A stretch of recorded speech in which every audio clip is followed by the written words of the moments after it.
Chapter 1.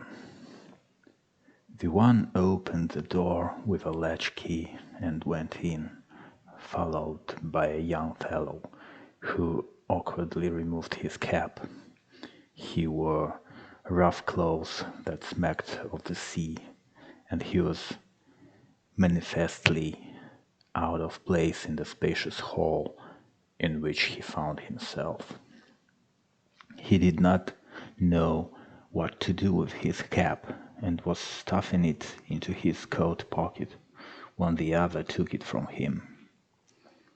The act was done quietly and naturally, and the awkward young fellow appreciated it. "He understands," was his thought. "He'll see me through all right. He'll see me through all right." He walked at the other's heels with a swing to his shoulders, and his legs spread unwittingly, as if the level floors were tilting up and sinking down to the heaving lunge of the sea. The wide rooms seemed too narrow for his rolling gait, and to himself he was in terror lest his broad shoulders should collide with a doorway or sweep the bric-a-brac from the low mantel. He recoiled from side to side between the various objects and multiplied the hazards that in reality lodged only in his mind. Between a grand piano and a center table piled high with books was space for half a dozen to walk abreast, yet he essayed it with trepidation. His heavy arms hung loosely at his sides. He did not know what to do with those arms and hands, and when, to his excited vision, one arm seemed liable to brush against the books on the table, he lurched away like a frightened horse, barely missing the piano stool. He watched the easy walk of the other in front of him, and for the first time realized that his walk was different from that of other men. He experienced a momentary pang of shame that he should walk so uncouthly. The sweat burst through the skin of his forehead in tiny beads, and he paused and mopped his bronzed face with his handkerchief. "Hold on, Arthur, my boy," he said, attempting to mask his anxiety with facetious utterance. "There is too much all at once for yours truly. Give me a chance to get my nerve. You know I didn't want to come, and I guess your family ain't hurrying to see me neither." "That's all right," was the reassuring answer. "You mustn't be frightened at us. We're just homely people. Hello, there's a letter for me."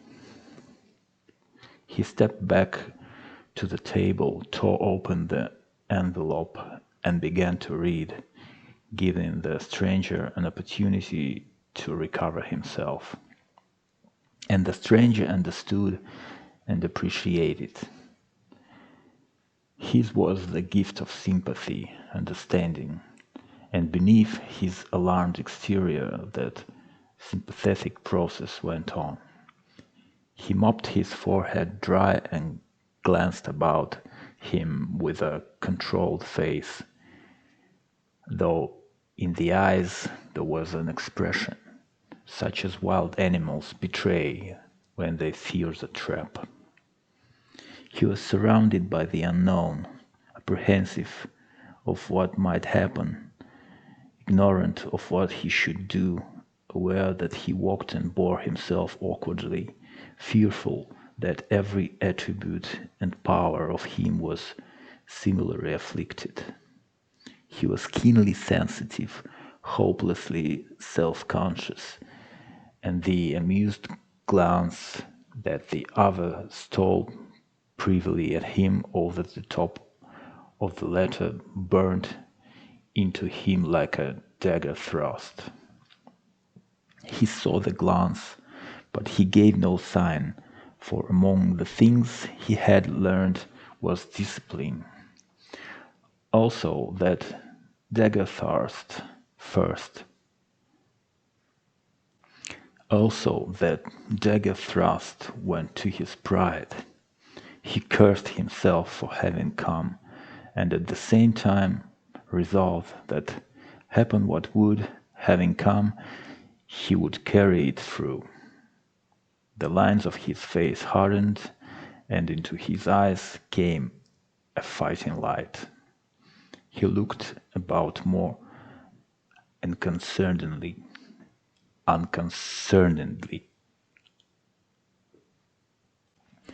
He looked about more unconcernedly.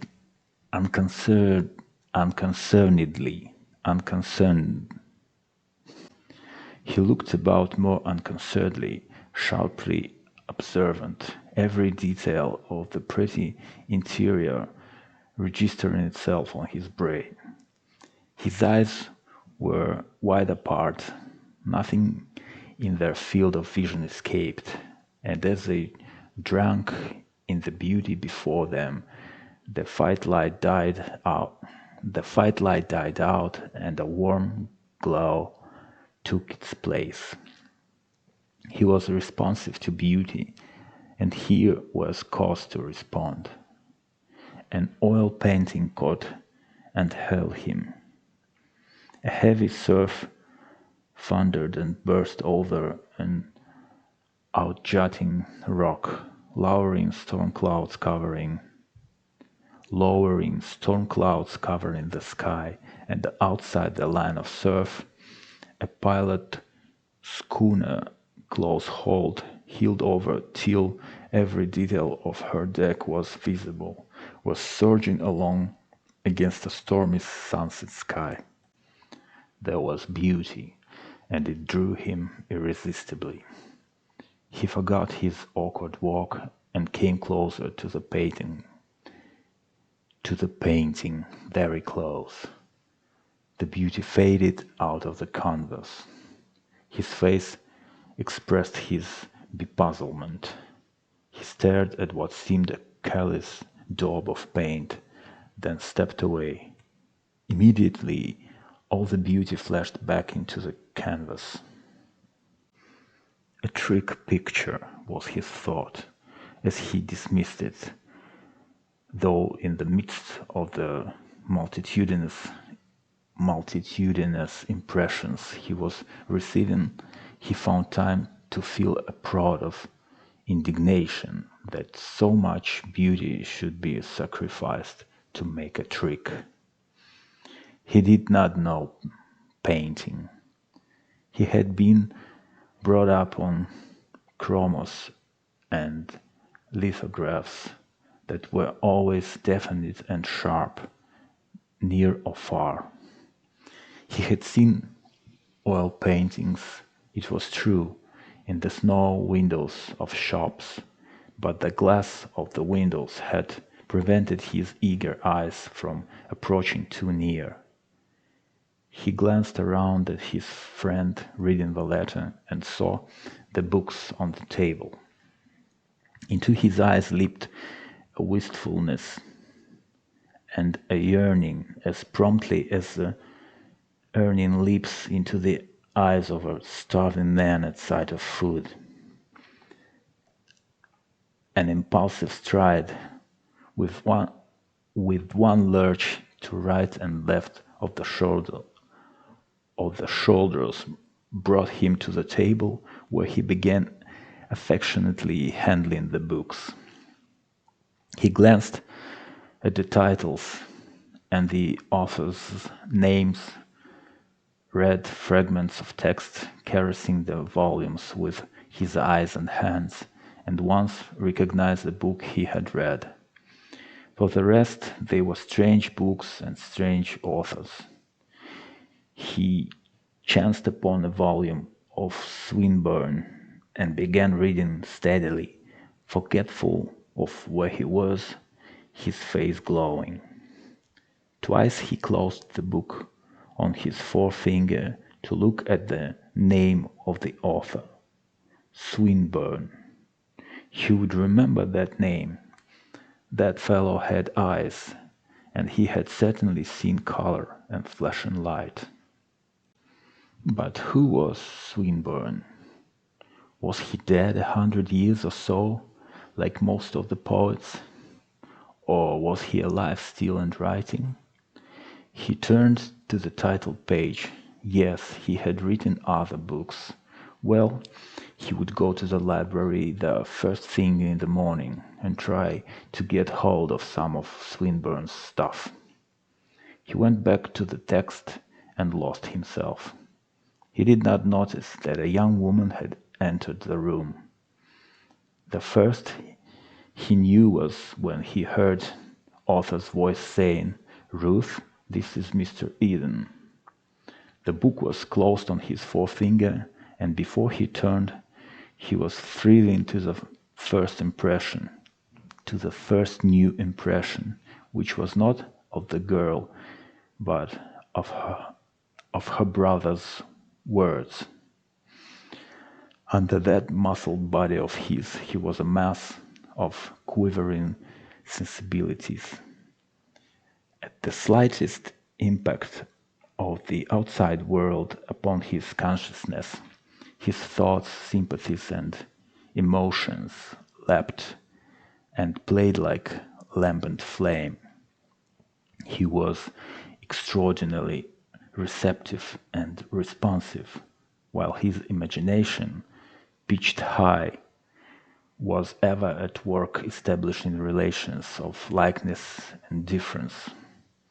Mr. Eden was what he had thrilled to he who had been called Eden or Martin Eden or just Martin all his life, and Mr. It was certainly going some, was his internal comment.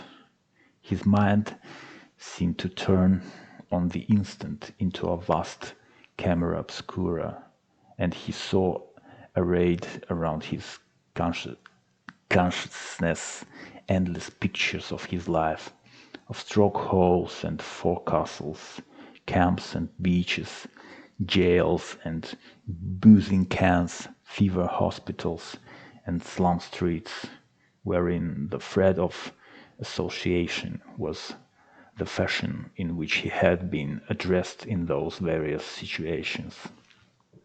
And then he turned and saw the girl. The phantasmagoria of his brain vanished at sight of her. She was a pale, ethereal creature with wide, spiritual blue eyes and a wealth of golden hair. He did not know how she was dressed, except that the dress was as wonderful as she. He likened her to a pale gold flower upon a slender stem. No, she was a spirit, a divinity, a goddess. Such sublimed beauty was not of the earth. Or perhaps the books were right, and there were many such as she in the upper walks of life. She might well be sung by that chap Swinburne. Perhaps he had somebody like her in mind when he painted that girl, Isolde, in the book, there on the table. All this plethora of sight and feeling and thought occurred on the instant. There was no pause of the realities wherein he moved. He saw her hand coming out to his, and she looked him straight in the eyes as she shook hands frankly like a man. The women he had known did not shake hands that way. For that matter, most of them did not shake hands at all.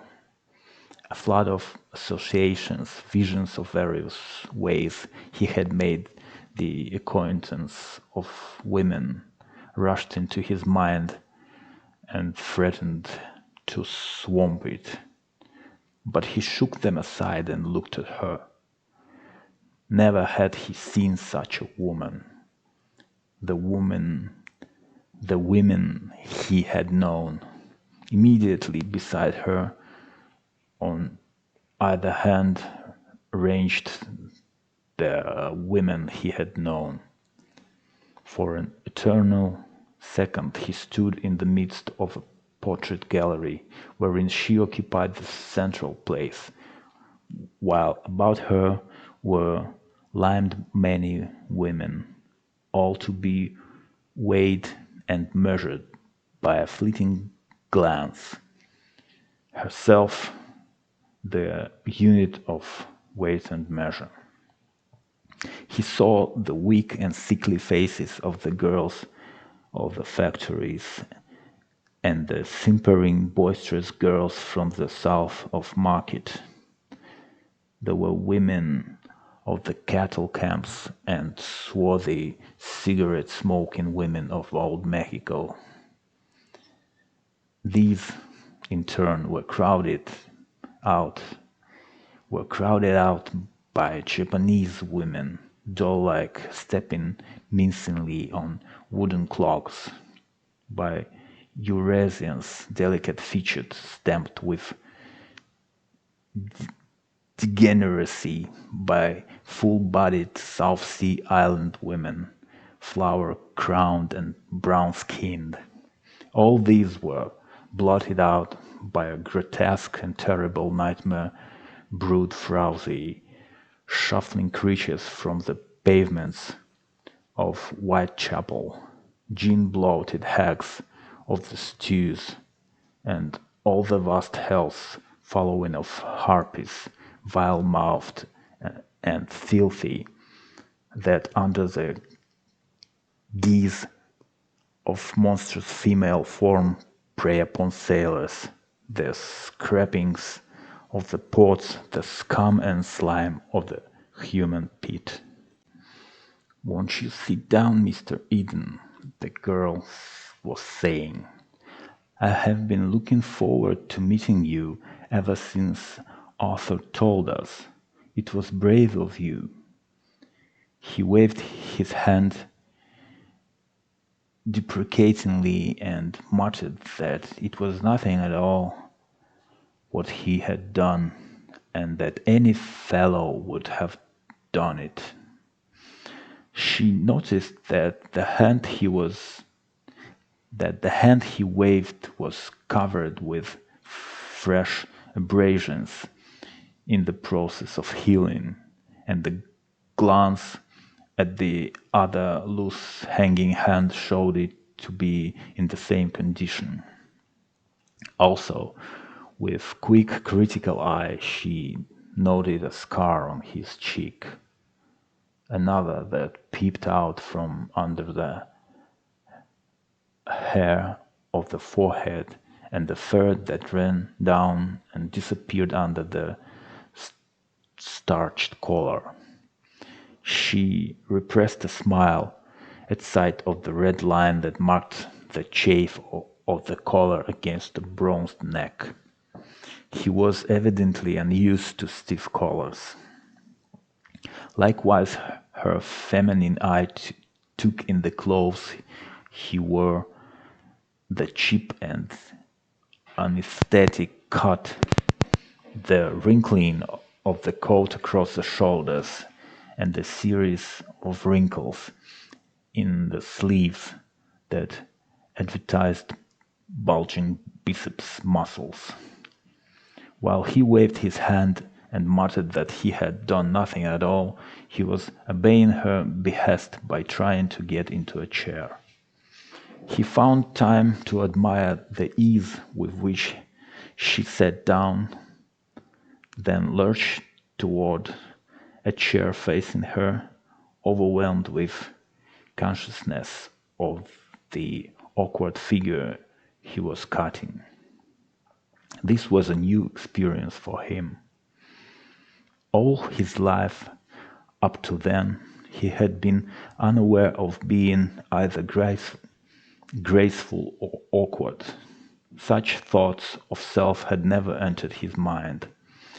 He sat down gingerly on the edge of the chair, greatly worried by his hands. They were in the way wherever he put them. Arthur was leaving the room, and Martin Eden followed his exit with longing eyes. He felt lost, alone there in the room with that pale spirit of a woman. There was no barkeeper upon whom to call for drinks, no small boy to send around the corner for a can of beer, and by means of that social fluid start the amenities of friendship flowing. "You have such a scar on your neck, Mr. Eden," the girl was saying. "How did it happen? I am sure it must have been some adventure." "A Mexican with a knife, miss," he answered, moistening his parched lips and cleaning hip throat. "It was just a fight. After I got the knife away, he tried to bite off my nose." Badly as he had started it, in his eyes was a rich vision of that hot, starry night at Salina Cruz, the white strip of beach, the lights of the sugar steamers in the harbor, the voices of the drunken sailors in the distance, the jostling stevedores, the flaming passion in the Mexican's face, the glint of the beast's eyes in the starlight, the sting of the steel in his neck, and the rush of blood, the crowd and the cries, the two bodies, his and the Mexican's, locked together, rolling over and tearing up the sand, and from away off somewhere the mellow tinkling of a guitar. Such was the picture, and he thrilled to the memory of it, wondering if the man could paint it who had painted the pilot schooner on the wall. The white beach, the stars, and the lights of the sugar steamers would look great, he thought, and midway on the sand, the dark group of figures that surrounded the fighters. The knife occupied a place in the picture, he decided, and would show well with a sort of gleam in the light of the stars. But of all this, no hint had crept into his speech. "He tried to bite off my nose," he concluded. "Oh," the girl said, in a faint, far voice, and he noticed the shock in her sensitive face. He felt a shock himself, and a blush of embarrassment stole faintly on his sunburned cheeks, though to him it burned as hotly as when his cheek had been exposed to the open furnace door in the fire-room. Such sordid things as stabbing a phrase were evidently not fit subjects for conversations with a lady. People in the books in her walk of life did not talk about such things. Perhaps they did not know about them either. There was a brief pause in the conversation they were trying to get started. Then she asked tentatively about the scar on his cheek. Even as she asked, he realized that she was making an effort to talk his talk, and he resolved to get away from it and talk hers. "It was just an accident," he said, putting his hand to his cheek. "One night in a claim, with a heavy sea running, the main boom lift carried away and next the tackle. The lift was wire, and it was thrashing around like a snake. The hall watch was trying to grab it, and I rushed in and got swatted. "Oh," she said, this time with an accent of comprehension, though secretly his speech had been so much Greek to her, and she was wondering what a lift was and what swatted meant. "This man, Swinburne," he began, attempting to put his plan into execution and pronouncing the I long. "Who?" "Swinburne," he repeated with the same mispronunciation. "The poet." "Swinburne," she corrected. "Yes, that's the chap," he stammered, his cheek hot again. "How long since he died?" "Why, I haven't heard that he was dead." She looked at him curiously. "Where did you make his acquaintance?" "I never clapped eyes on him," was the reply, "but I read some of his poetry out of the book there on the table, just before you come in." "Now do you like his poetry?" And there as she began to talk quickly and easily upon the subject he had suggested. He felt better and settled back slightly from the edge of the chair, holding tightly to his arms with his hands as if it might get away from him and buck him to the floor. He had succeeded in making her talk, and while she rattled on, he strove to follow her, marveling at all the knowledge that was stowed away in that pretty head of hers, and drinking in the pale beauty of her face. Follow her he did, though bothered by unfamiliar words that fell glibly from her lips, and by critical phrases and thought processing that were foreign to his mind, but that nevertheless stimulated his mind and set it tingling.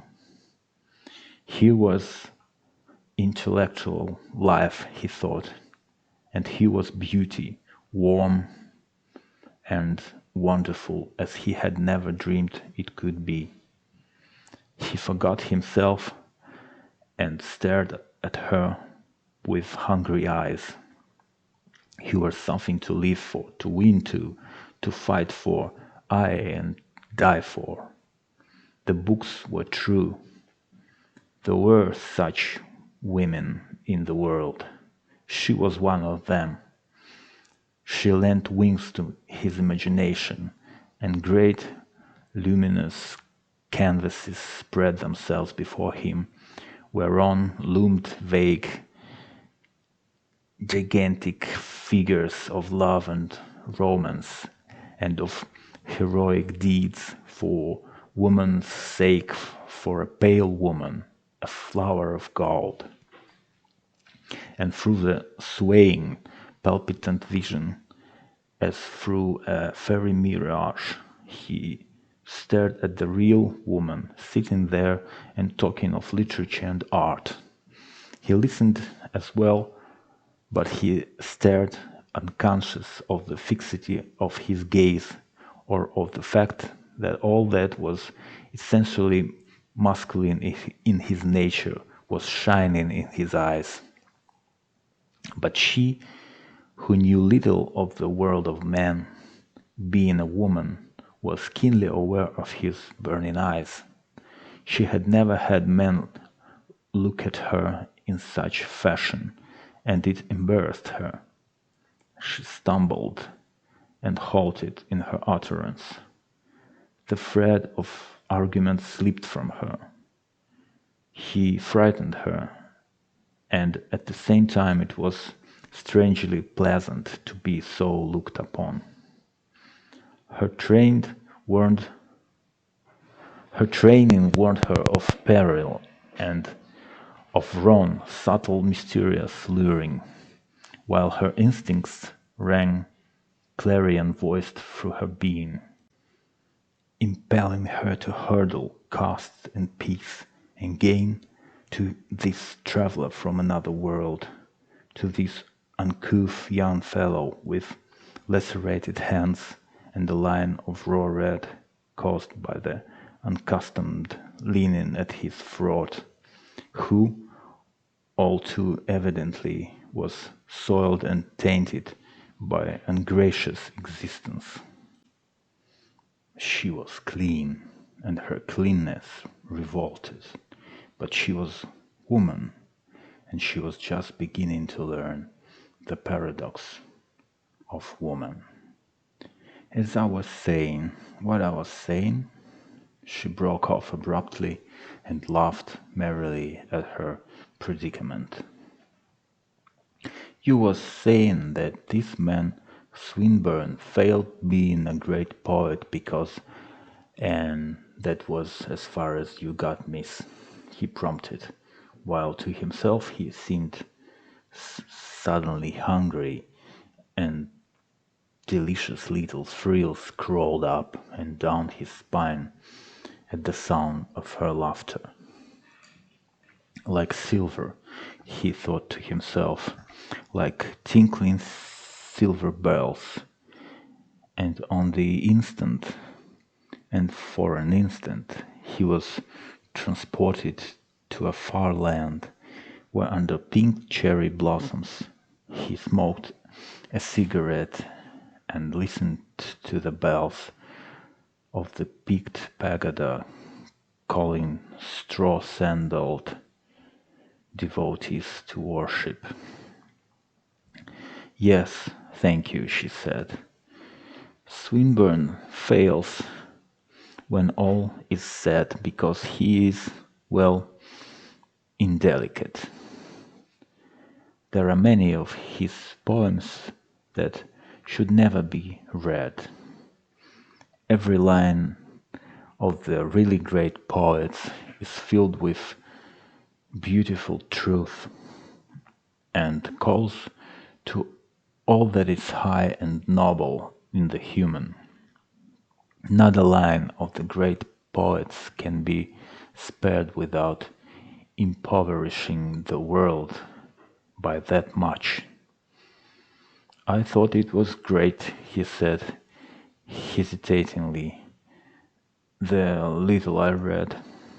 I had no idea he was such a scoundrel. I guess that crops out in his other books. There are many lines that could be spared from the book you were reading, she said, her voice primly firm and dogmatic. I must miss them, he announced. What I read was the real goods. It was all lighted up and shining, and it shone right into me and lighted me up inside it like the sun or a searchlight. That's the way it landed on me, but I guess I ain't up much on poetry, miss. He broke off lamely. He was confused, painfully conscious of his inarticulateness. He was confused, painfully conscious of his inarticulateness.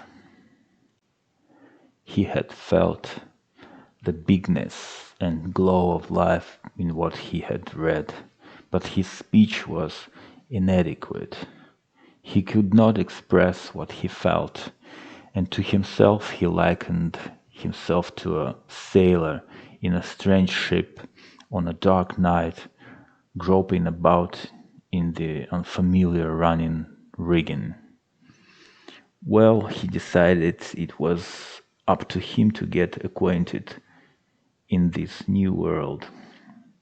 He had never seen anything that he couldn't get the hang of when he wanted to, and it was about time for him to want to learn to talk the things that were inside of him so that she could understand. She was bulking large on his horizon. Now, Longfellow, she was saying. Yes, I've read 'em, he broke in impulsively, spurred on to exhibit and make the most of his little store of book knowledge, desirous of showing her that he was not wholly a stupid clod.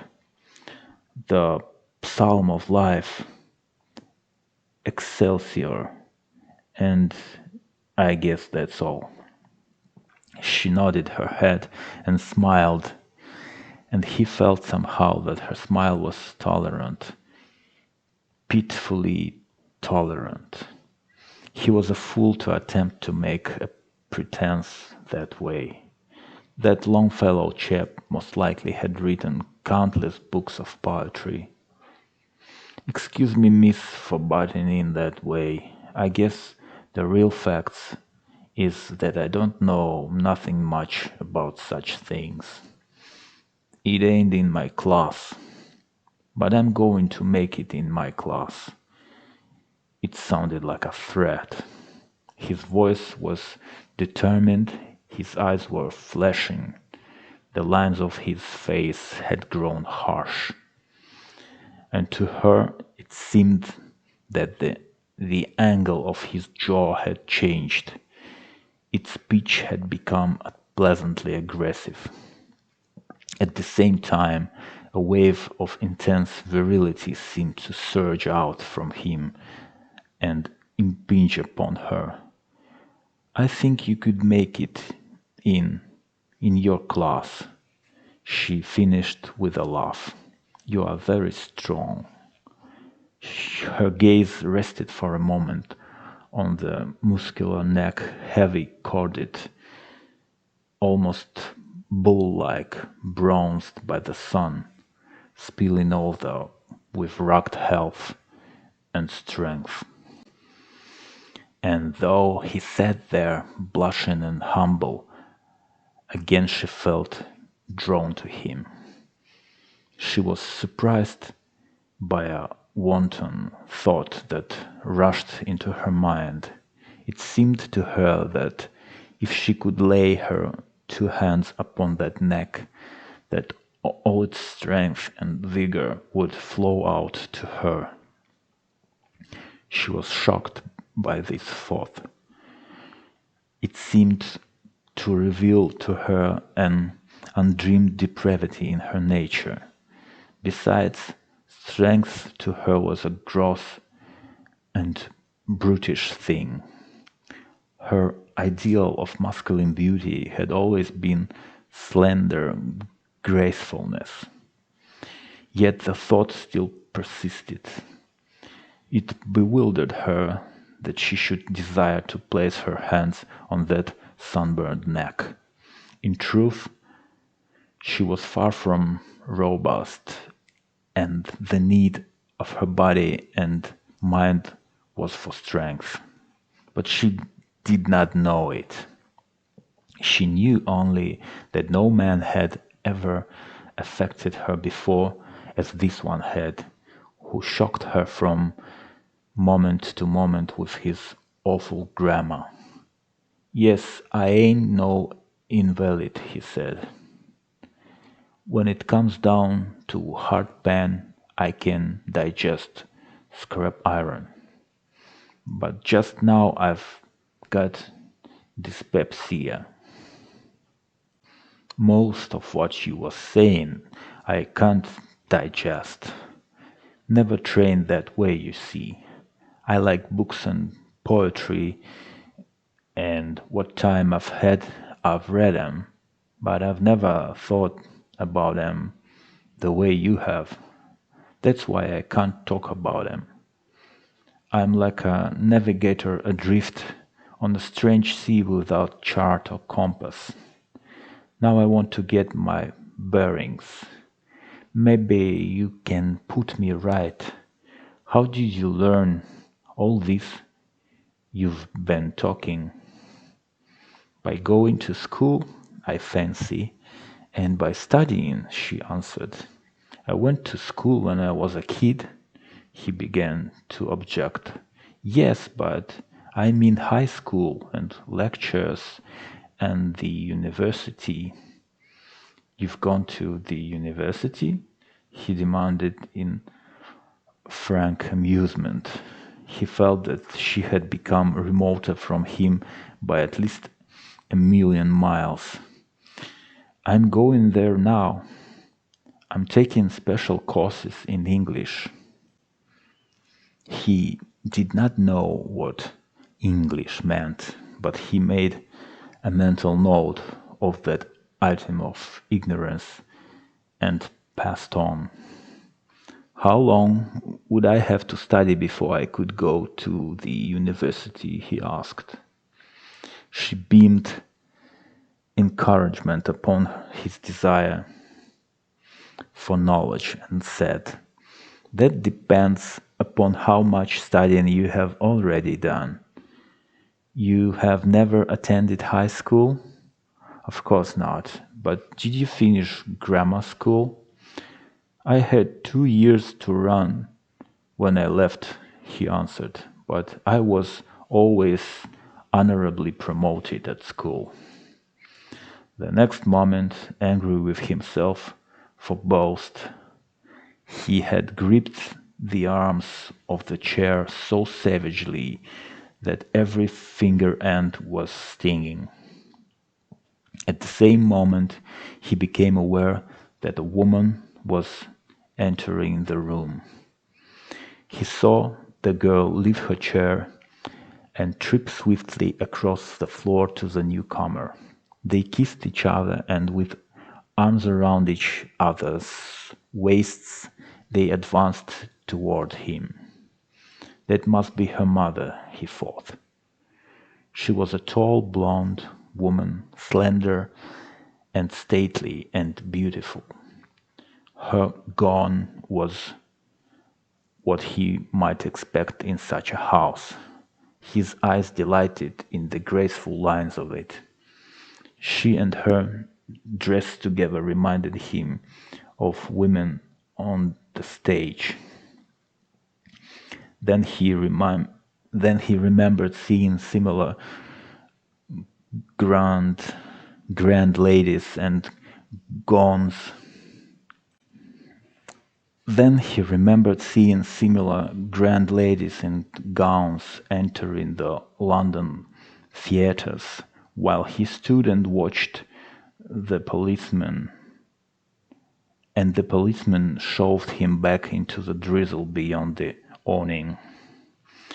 Next, his mind leaped to the Grand Hotel at Yokohama, where too, from the sidewalk, he had seen grand ladies. Then the city and the harbor of Yokohama in 1,000 pictures began flashing before his eyes. But he swiftly dismissed the kaleidoscope of memory, oppressed by the urgent need of the present. He knew that he must stand up to be introduced, and he struggled painfully to his feet, where he stood with trousers bagging at the knees, his arms loose hanging and ludicrous, his face set hard for the impending ordeal.